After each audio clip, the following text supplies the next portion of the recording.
اور اگر ہم ان کی طرف فرشتے اتارتے اور ان سے مردے باتیں کرتے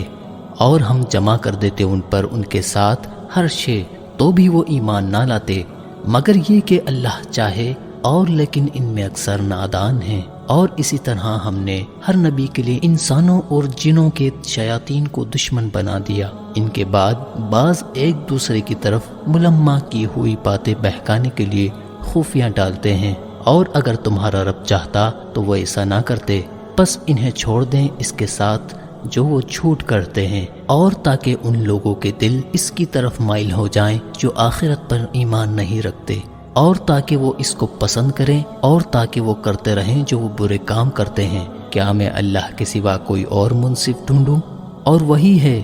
جس نے تمہاری طرف مفصل واضح کتاب نازل کی ہے، اور جنہیں ہم نے کتاب دی ہے، اہل کتاب وہ جانتے ہیں کہ یہ تمہارے رب کی طرف سے حق کے ساتھ اتاری گئی ہے، سو تم شک کرنے والوں میں سے نہ ہونا، اور پوری ہے تیرے رب کی بات سچ اور انصاف کی، اس کے کلمات کو کوئی بدلنے والا نہیں، اور وہ سننے والا جاننے والا ہے۔ اور زمین میں اکثر ایسے ہیں اگر تو ان کا کہا مانے تو وہ تجھے اللہ کے راستے سے بھٹکا دیں گے، وہ نہیں پیروی کرتے مگر صرف گمان کی، اور وہ صرف اٹکل دوڑاتے ہیں۔ بے شک تیرا رب اسے خوب جانتا ہے جو بہکتا ہے اس کے رستے سے، اور وہ ہدایت یافتہ لوگوں کو بھی خوب جانتا ہے۔ سو تم اس میں سے کھاؤ جس پر اللہ کا نام لیا گیا، اگر تم اس کی آیتوں پر ایمان لانے والے ہو،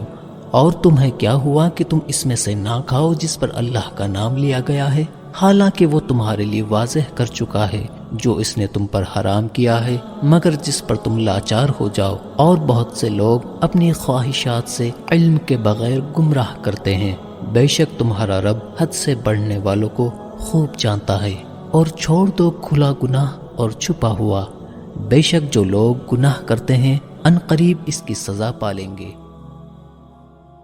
اگر آپ کو یہ ویڈیو پسند آئی ہو تو لائک اور شیئر کریں، اور ہماری اس ویڈیو میں کوئی بھی غلطی یا کمی بیشی نظر آئے تو کمنٹ باکس میں ہمیں ضرور بتائیں۔ اور ایک ضروری بات، ہمارے چینل کو سبسکرائب کرنا نہ بھولیں۔ جزاک اللہ خیر۔